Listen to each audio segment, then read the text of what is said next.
नमस्कार, आप सभी का स्वागत डीडी न्यूज पर। आप देख रहे हैं सांकेतिक भाषा का हमारा विशेष बुलेटिन। आपके साथ मैं हूं मुकुल शर्मा, मेरे साथ मौजूद है मेरी सहयोगी बीना सिंह। तमाम खबरों से आपको रूबरू कराएंगे, लेकिन सबसे पहले नजर डालते हैं हेडलाइंस पर। भारत के पास यूरिया और अन्य उर्वरक का पर्याप्त स्टॉक। सभी यूरिया प्लांट 80% उत्पादन क्षमता के साथ कर रहे हैं काम। पेट्रोलियम मंत्रालय ने कहा, देश में पेट्रोल, डीजल और एलपीजी की पर्याप्त उपलब्धता। एलपीजी की ऑनलाइन बुकिंग 95% तक पहुंची।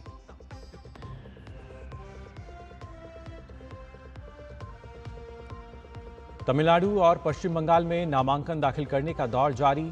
नंदीग्राम से शुभेंदु अधिकारी ने दाखिल किया पर्चा। वहीं तमिलनाडु सीएम एमके स्टालिन और टीवी के प्रमुख विजय ने भी दाखिल किए अपने अपने नामांकन पत्र।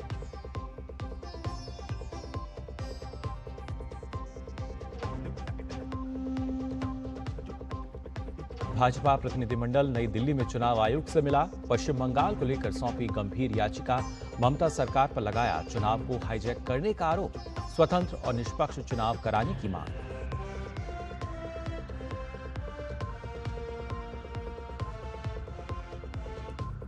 लोकसभा में नियम 193 के तहत देश को वामपंथी उग्रवाद से मुक्त कराने के विषय पर चर्चा जारी। लोकसभा ने दिवाला और शोधन अक्षमता संहिता संशोधन विधेयक 2025 ध्वनिमत से किया पारित। राज्यसभा में केंद्रीय सशस्त्र पुलिस बल विधेयक 2026 पर चर्चा जारी।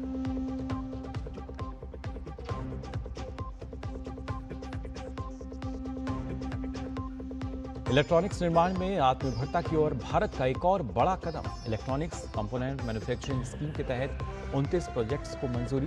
केंद्रीय मंत्री अश्विनी वैष्णव की उद्योग जगत से मेक इन इंडिया डिजाइन अपनाने की अपील।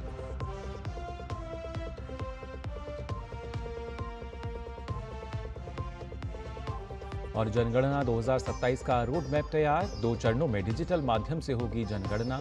अप्रैल से शुरू होगा पहला चरण। 33 सवाल पूछेगी सरकार। जनगणना में शामिल लोगों की त्रिस्तरीय ट्रेनिंग।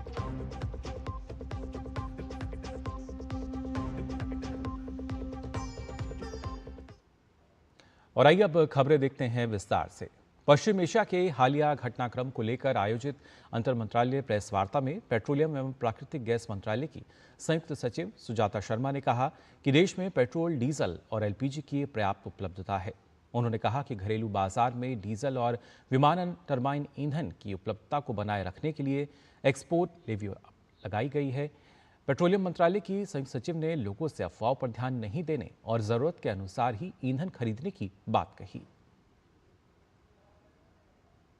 देश में पेट्रोल, डीजल, एलपीजी, पीएनजी की पर्याप्त उपलब्धता है और इसे इंश्योर करने के लिए भारत सरकार ने कई स्तर पर कदम लिए हैं और कदम उठा भी रही है। रिटेल आउटलेट्स पर नॉर्मल ऑपरेशन है, परंतु कुछ रिटेल आउटलेट्स पर पैनिक बाइंग भी ऑब्जर्व की जा रही है। डोमेस्टिक मार्केट में डीजल की उपलब्धता को बनाए रखने के लिए, एटीएफ की उपलब्धता को बनाए रखने के लिए एक्सपोर्ट लेवी भी लगाई गई है। भारत सरकार ने पिछले कुछ दिनों में कई इम्पोर्टेंट स्टेप्स लिए हैं। इन स्टेप्स के अंतर्गत राज्य सरकारों को पीएनजी नेटवर्क के एक्सपेंशन के लिए लिखा गया है। देश में उर्वरक और फर्टिलाइजर की सप्लाई को लेकर रसायन की अगर बात की जाए, रसायन और उर्वरक मंत्रालय की अतिरिक्त सचिव अपर्णा शर्मा ने बताया कि देश में पर्याप्त मात्रा में स्टॉक मौजूद है। उन्होंने कहा कि सभी यूरिया यूनिट को गैस की आपूर्ति हो रही है और उनमें 80% तक का उत्पादन हो रहा है। अपर्णा शर्मा ने कहा कि खाड़ी देशों के अलावा भी अन्य देशों से हमारी बातचीत चल रही है। राज्यों को कहा गया है कि पैनिक ना करें और इस पर ध्यान दें। डोमेस्टिक प्रोडक्शन के बारे में जो गैस सप्लाई है जो हमारी प्रभावित हुई थी, 60% हो गई थी, जो धीरे धीरे बढ़ के 65 हुई और अब 80% तक हो गई है, जो कि हमने एम्पावर्ड पूल मैनेजमेंट कमेटी के माध्यम से हमने स्पॉट बेसिस पे टेंडर किए और हमें हमारा अच्छा प्रोडक्शन 80% तक हो गया है सभी यूरिया यूनिट्स में। कोई भी यूरिया यूनिट जो इससे जो थोड़ी देर के लिए शटडाउन हुए भी थे, जो कि एनुअल शटडाउन होता है उनका, वो वापस उन सभी को गैस सप्लाई शुरू हो गई है। जहाँ तक सल्फर या और इंटरमीडिएट की उपलब्धता है, हमारे विभाग ने सभी ऑयल रिफाइनरीज को डायरेक्शंस दी है कि सल्फर या और इससे संबंधित कुछ भी इंटरमीडिएट है उसकी पूरी सप्लाई करें। साथ ही खाड़ी देशों से परिचालन में सुधार होने की स्थिति को लेकर जानकारी देते हुए विदेश मंत्रालय में संयुक्त सचिव खाड़ी असीम महाजन ने बताया कि लगभग 5,50,000 यात्री खाड़ी क्षेत्र से भारत लौट चुके हैं। एयरलाइंस भारत और यूएई के बीच परिचालन और सुरक्षा संबंधी विचारों के आधार पर सीमित नॉन शेड्यूल फ्लाइट संचालित करना जारी रखे हुए हैं। Around 550,000 passengers have returned from the region to India. Airlines continue to operate limited non-scheduled flights based on operational and safety considerations between India and UAE. Around 85 flights are expected to operate from UAE to India today. Flights are operating from various airports in Saudi Arabia and Oman to different destinations in India. With the Qatar airspace partially open, Qatar Airways is expected to operate around 10 flights to India today. Kuwait and Bahrain airspace remain closed. Jazeera Airways of Kuwait and Gulf Air of Bahrain have been operating non-scheduled commercial flights from Dammam Airport of Saudi Arabia to various destinations in India. इसके साथ ही खाड़ी क्षेत्र की मौजूदा स्थिति पर जानकारी देते हुए पत्तन पोत परिवहन और जलमार्ग मंत्रालय में विशेष सचिव राजेश कुमार सिन्हा ने बताया कि लोडेड कार्गो भारत लाने को पहली प्राथमिकता दी जा रही है। उन्होंने बताया कि हमारे 2 एलपीजी कैरियर्स ने स्ट्रेट ऑफ हॉर्मुज को पार कर लिया है और अब भारत की ओर बढ़ रहे हैं। उन्होंने बताया कि विदेशी फ्लैग वाली भी कई वेसल हैं जो भारत के लिए पेट्रोलियम प्रोडक्ट कैरी कर रही हैं।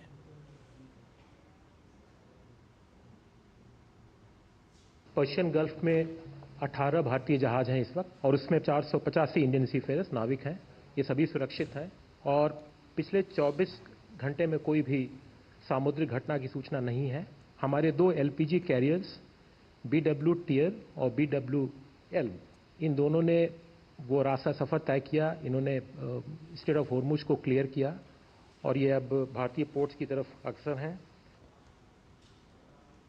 और आइए अब नजर डालते हैं चुनावी राज्यों से जुड़ी हुई खबरों पर जनादेश में।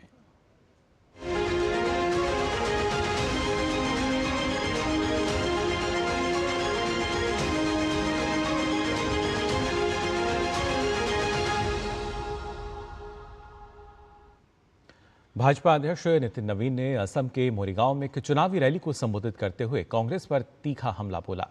भाजपा अध्यक्ष ने कहा, जहां कांग्रेस पार्टी घुसपैठियों का समर्थन करती है वहीं भाजपा सरकार घुसपैठियों को खदेड़ रही है। इसके साथ ही नितिन नवीन ने कहा कि भाजपा के 10 साल के कार्यकाल में असम का व्यापक विकास हुआ है। असम की जो स्थिति पर यहां पर लगातार कुछ लोग कहते हैं कि भारतीय जनता पार्टी तुष्टीकरण की राजनीति करती है, तो मैं कहता हूं हमेशा कि अगर हम अब असम के लोगों को उसका हक दिलाने की लड़ाई लड़ते हैं तो उन्हें तुष्टीकरण लगता है। हम अगर असम के लोगों को जमीन का हक दिलाने की बात करते हैं तो उनको तुष्टीकरण लगता है। हम असम के लोगों का घर बनाने की बात करते हैं तो उनको तुष्टीकरण लगता है। हम असम के लोगों के लिए विकास की नई योजना लाते हैं तो उनको तुष्टीकरण लगता है, क्योंकि कांग्रेसियों का हाथ घुसपैठियों के साथ है और भाजपा का विश्वास असम की जनता के साथ है। वहीं पश्चिम बंगाल में भाजपा के वरिष्ठ नेता शुवेंदु अधिकारी ने आज हल्दिया में नंदीग्राम विधानसभा सीट के लिए अपना नामांकन दाखिल किया। गौरतलब है कि भाजपा ने शुवेंदु अधिकारी को नंदीग्राम और भवानीपुर विधानसभा सीटों से चुनावी मैदान में उतारा है। नामांकन के मौके पर भाजपा के वरिष्ठ नेता और केंद्रीय मंत्री धर्मेंद्र प्रधान के अलावा प्रदेश भाजपा के कई नेता भी उनके साथ मौजूद रहे।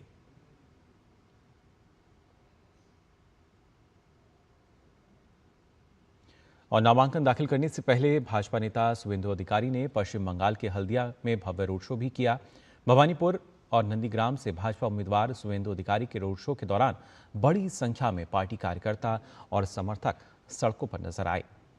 हाथों में पार्टी के झंडे और बैनर लिए लोग अपने नेता के समर्थन में नारे लगाते नजर आए।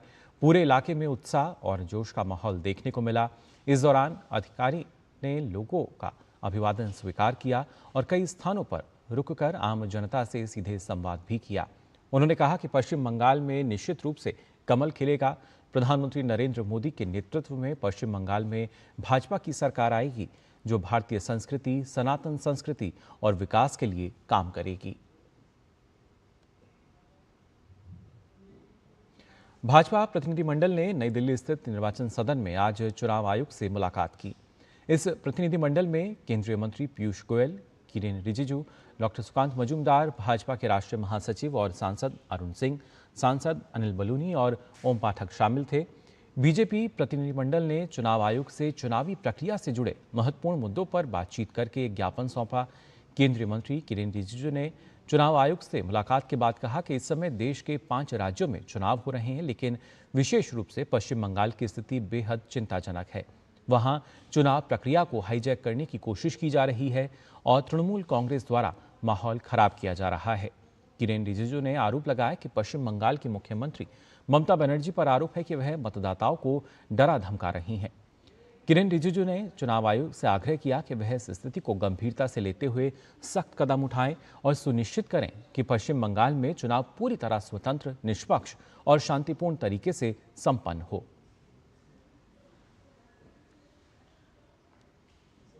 एक पिटीशन देने आए हैं। ये बहुत ही गंभीर पिटीशन, बहुत ही महत्वपूर्ण एक विषय लेके आए हैं।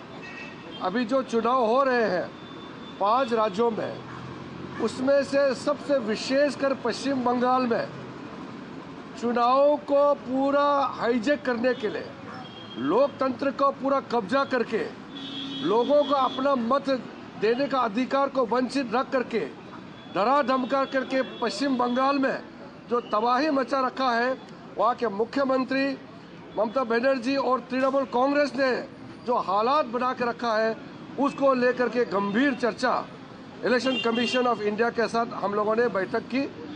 इलेक्शन कमीशन पूरे टीम अधिकारियों के साथ हम लोगों का एक एक पॉइंट को सुना और हमने एक एक पॉइंट बारीकी से बताया। वहीं पश्चिम बंगाल की मुख्यमंत्री ममता बनर्जी के बयान पर भारतीय जनता पार्टी के सांसद मनन कुमार मिश्रा ने तीखी प्रतिक्रिया दी है। ममता बनर्जी ने आरोप लगाया था कि भाजपा लोगों को मछली, मांस और अंडा खाने से रोकना चाहती है। इस पर मनन कुमार मिश्रा ने कहा कि बीजेपी ने कभी खान पान पर पाबंदी की बात नहीं की और व्यक्ति को अपनी पसंद का भोजन करने की पूरी आज़ादी है। उन्होंने ममता बनर्जी पर जनता को गुमराह करने का आरोप लगाते हुए कहा कि ऐसे बयान राजनीतिक उद्देश्य से दिए जा रहे हैं। जहाँ भी भारतीय जनता पार्टी की सरकार है, वहाँ नॉन वेज लोग नहीं खाते हैं। बिहार में भी मिलीजुली सरकार है और भी भारतीय जनता पार्टी की जहाँ भी सरकार है, भारतीय जनता पार्टी ने कभी ये नहीं कहा कि नॉन वेज नहीं खा सकते हैं। जिसको खाना है खाए, जिसको नहीं खाना है नहीं खाए, पूरी आज़ादी है। ये सब अनाप शनाप बात जो है सो ममता बनर्जी अब लोगों को बरगलाने के लिए कह रही हैं, चूँकि वो जानती हैं कि अब उनकी सरकार, उनका चैप्टर ख़त्म होने वाला है। भारतीय जनता पार्टी की सरकार पश्चिम बंगाल में बहुत अच्छे ढंग से आने वाली है। और आइए बात कर लेते हैं तमिलनाडु की, जहां आगामी विधानसभा चुनाव के लिए सियासी सरगर्मियां अब अपने चरम पर हैं। तमिलनाडु के मुख्यमंत्री सीएम आपको बता दें एमके स्टालिन ने सोमवार को कोलाथूर निर्वाचन क्षेत्र से अपना नामांकन दाखिल किया। यह वह सीट है जिसे उन्होंने 2011, 2016 और 2021 में जीता था। स्टालिन ने कहा कि पब्लिक का उनके प्रति भरोसा और भी बढ़ा है और उन्हें उम्मीद है कि पिछले 3 चुनावों के मुकाबले इस बार भी उनकी जीत और भी बड़ी होगी।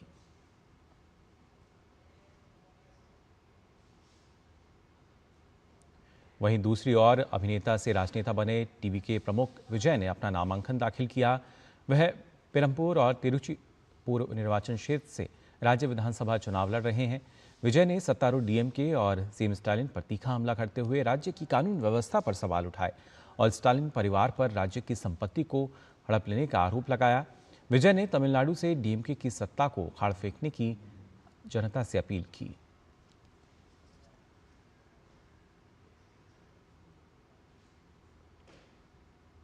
तो फिलहाल चुनावी राज्यों से खबरें जनादेश में इतनी ही।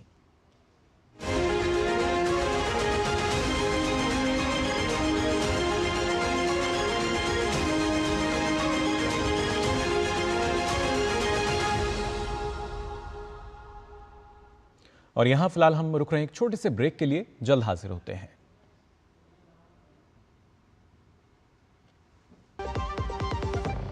टर टर टर सिस्टर बीना का मैसेज आया है, अर्जेंट।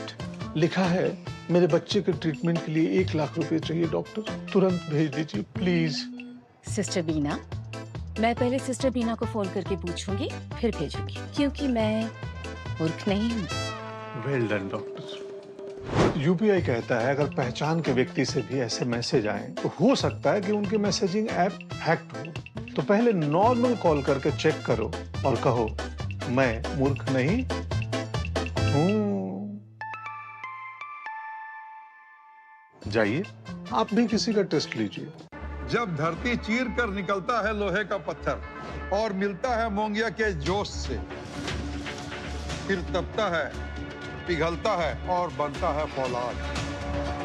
अब होता है सरिया सारी खूबियों के साथ। मोंगिया स्टील, मजबूत देश का मजबूत सरिया। ब्रेक के बाद आप सभी का एक बार फिर स्वागत सांकेतिक भाषा के हमारे विशेष बुलेटिन में। आइए खबरों में आगे बढ़ते हैं। आपको बता दें, दिवाला और शोधन अक्षमता संहिता संशोधन विधेयक 2025 लोकसभा से पारित हो गया है। वित्त मंत्री निर्मला सीतारमण ने लोकसभा में कहा कि दिवाला और शोधन अक्षमता संहिता आईपीसी के कारण देश की बैंकिंग प्रणाली में काफी सुधार हुआ है तथा वाणिज्यिक बैंकों और गैर निष्पादित परिसंपत्तियों यानी एनपीए की वसूली में भी मदद मिली है। उनके अनुसार सरकार ने एक और सिफारिश को इसमें जोड़ा है कि कर्जदाताओं की समिति को आवेदकों को चयन करने के कारणों का दर्ज करना होगा यहाँ पर उन कारणों को, और इससे पारदर्शिता में बढ़ोतरी होगी। वहीं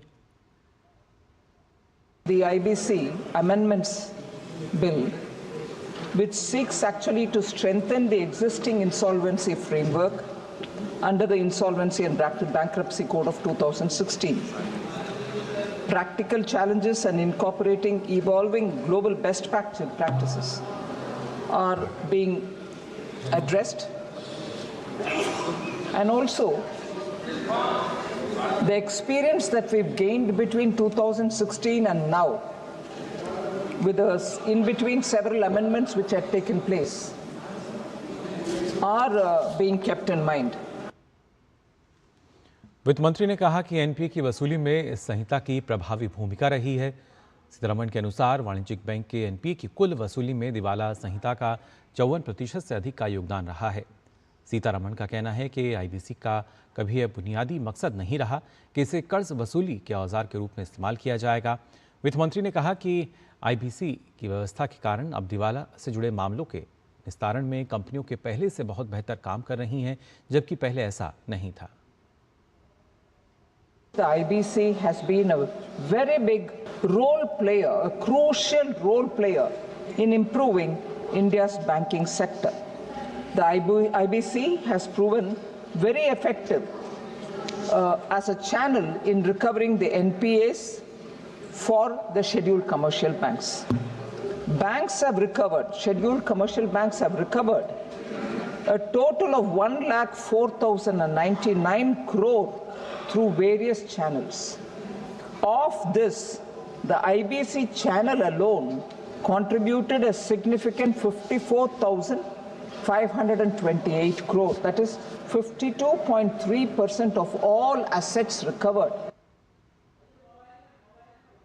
लोकसभा में नियम 193 के तहत देश को वामपंथी उग्रवाद से मुक्त कराने पर चर्चा में हिस्सा लेते हुए भाजपा सांसद संबित पात्रा ने नक्सलवाद के मुद्दे पर कांग्रेस पर तीखा हमला बोलते हुए कहा कि कांग्रेस सरकार के दौरान तत्कालीन प्रधानमंत्री मनमोहन सिंह ने नक्सलवाद को देश के लिए सबसे घातक खतरा बताया था, लेकिन उसी पार्टी का एक बड़ा धड़ा नक्सलवाद को रोमांटिक रूप में पेश करता था।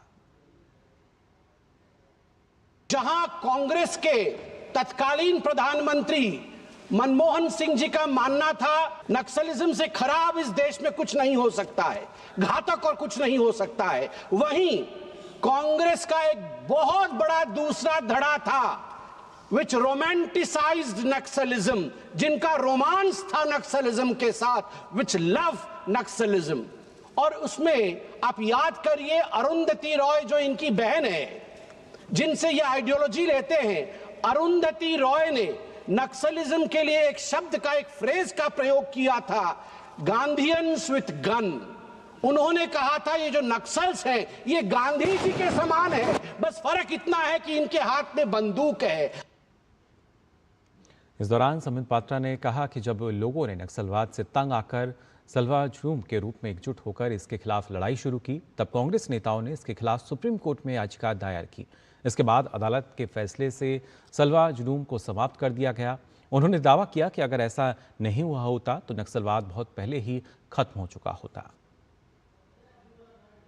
रमन सिंह जी की सरकार थी। रमन सिंह जी की सरकार ने रिहैबिलिटेशन सेंटर बनाया, 100 गांव से आदिवासियों को लाके कैंप में रखा और मिलके एक ताकत बन के लड़ाई हुई नक्सलियों के साथ। गांव के लोग जीत रहे थे, छत्तीसगढ़ के लोग जीत रहे थे, मगर कांग्रेस की कोटरी ने, कांग्रेस की दरबारियों ने जाके सुप्रीम कोर्ट में पिटीशन डाला और उस पर सुनवाई हुई और 2011 में जस्टिस बी सुदर्शन रेड्डी जी के खंडपीठ ने सलवा जुलूम को समाप्त कर दिया।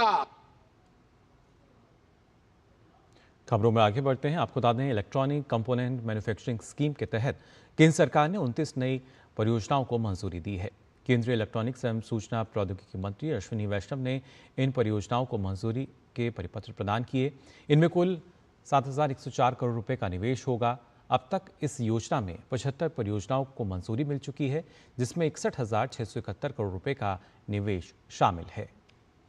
केंद्रीय मंत्री अश्विनी वैष्णव ने कहा कि ECMS कार्यक्रम के तहत अब तक कुल 75 परियोजनाओं को मंजूरी दी जा चुकी है, जिनमें से 28 परियोजनाओं में निर्माण कार्य शुरू हो गया है। उन्होंने इसे देश के इलेक्ट्रॉनिक क्षेत्र में बड़े पैमाने पर उत्पादन क्षमता हासिल करने की दिशा में एक महत्वपूर्ण प्रगति बताया। We approved the next tranche of applications for electronics component manufacturing scheme, and with this we now have total of 75 factories, 75 projects which are approved for the ECMS program. Another major landmark today is, out of the 75 project approvals, by now 28 projects have started construction already. 28 projects have started construction already. So that is a very major progress, because people are very keen on achieving scale in the electronics component. इसके साथ ही केंद्रीय मंत्री अश्विनी वैष्णव ने semiconductor क्षेत्र में जानकारी देते हुए कहा कि पहला प्लांट 28 फरवरी को प्रधानमंत्री द्वारा उद्घाटित किया गया था, जबकि दूसरा प्लांट कल उद्घाटित किया जाएगा। विशेष बात यह है कि इस संयंत्र को आधारशिला से व्यावसायिक उत्पादन तक केवल 14 महीनों में तैयार कर लिया गया है। उन्होंने कहा कि यह उपलब्धि भारत की बढ़ती औद्योगिक क्षमता और सरकार की मजबूत प्रतिबद्धता का स्पष्ट प्रमाण है। On the semiconductor side also there is huge progress. The first plant of Micron was inaugurated by our Prime Minister on 28th February, and the second plant will be inaugurated tomorrow. Keynes is the semiconductor manufacturer there, and there too within 14 months from the day of foundation to commercial production. It shows our country's capabilities, it also shows our government's commitment, and it shows how much meticulous follow-up is happening in the industry. Bharat में जनगणना 2027 की तैयारी शुरू हो गई है। भारत के registrar general और जनगणना आयुक्त मृत्युंजय कुमार नारायण ने बताया कि जनगणना का पहला चरण 1 अप्रैल से शुरू होगा। उन्होंने कहा कि जनगणना केंद्र सरकार का विषय है, लेकिन इसमें राज्यों और केंद्र शासित प्रदेशों का सहयोग भी अहम होता है। मृत्युंजय कुमार ने बताया कि देश में आखिरी जनगणना 2011 में हुई थी और आज़ादी के बाद यह 8वीं जनगणना होगी। जनगणना संघ का विषय है, लेकिन इसमें राज्य एवं संघ शासित प्रदेशों की भी बहुत महत्वपूर्ण भूमिका होती है। राज्य एवं संघ शासित प्रदेश की पूरी प्रशासनिक मशीनरी इसमें शामिल होती है और फील्ड का कार्य संपन्न उनके द्वारा होता है। पिछली जनगणना 2011 में हुई थी और अभी वर्तमान जनगणना 2027 आधुनिक काल में जब जनगणना की यात्रा प्रारंभ हुई है 1872 पहली जनगणना, उससे 16वीं है और आज़ादी के बाद से 8वीं जनगणना है। देश के औद्योगिक उत्पादन विनिर्माण क्षेत्र में सुधार से फरवरी में 5.2% का इजाफा हुआ है। औद्योगिक उत्पादन सूचकांक यानी आईआईपी के आधार पर मापा जाने वाला कारखाना उत्पादन फरवरी 2025 में 2.7% बढ़ा था। राष्ट्रीय सांख्यिकी कार्यालय ने जनवरी 2026 के लिए औद्योगिक उत्पादन वृद्धि के अनुमान को पहले जारी 4.8% के अस्थायी अनुमान से बढ़ाकर 5.1% कर दिया है। एनएसओ के आंकड़ों के अनुसार फरवरी 2026 में विनिर्माण क्षेत्र की उत्पादन वृद्धि तेज होकर 6% हो गई, जबकि एक वर्ष पहले इसी महीने में यह 2.8% थी। खनन क्षेत्र की वृद्धि भी थोड़ा सुधरकर 3.1% हो गई है, जबकि फरवरी 2025 में यह 1.6% थी। बिजली उत्पादन फरवरी में 2.3% बढ़ा, जबकि पिछले वर्ष इसी महीने यह 3.6% बढ़ा था। वित्त वर्ष 2025 और 26 की अप्रैल से फरवरी अवधि के दौरान देश के औद्योगिक उत्पादन की वृद्धि दर 4.1% पर स्थिर रही, जो पिछले वर्ष की समान अवधि के बराबर है।